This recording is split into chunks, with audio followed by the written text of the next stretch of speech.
నమస్తే, welcome to Praveen and shop blog day 24. So ఇక్కడ చూసుకోవచ్చు, వెనస్డే కదా, అంగడి అయితే అయింది. సో అందరూ కూడా షాపింగ్ అయితే చేస్తారు ఇక్కడ.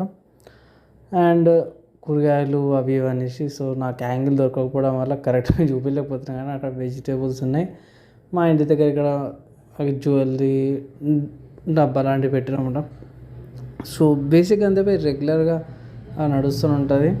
సో ఇంట్లో ఏవైనా కూరగాయలు తీసుకొచ్చో చూపిస్తాను. ప్రస్తుతంగా అయితే ఇక్కడ అవి పాప్కార్న్ది కూడా ఉంది అక్కడ సైడ్లో, ఆ కార్నర్లో.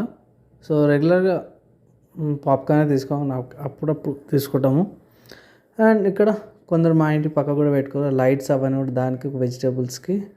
సో ఇవి వెజిటేబుల్స్ తీసుకొచ్చినాం బై. ఆనియన్స్, టమాటాలు, నిమ్మకాయలు, వేరే వేరే వెజిటేబుల్స్ ఏవైతే అవన్నీ కూడా ఉన్నాయి ఇక్కడ చూసుకోవచ్చు. అండ్ ఇవి ఆకుకూరలు, బఠానీలు అవన్నీ కూడా ఉన్నాయి.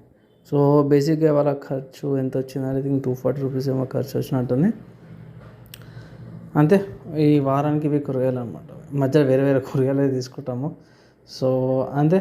దీని తర్వాత ఏం చేసినామంటే, నైట్ పూట నానబెట్టుకున్న పెప్పర్లు ఉంటే ఇవి మామూలు నైట్ డిన్నర్ లాగా అన్నట్టు చిన్న లైట్ స్నాక్ లాగా తీసుకున్నాం అంతే బై.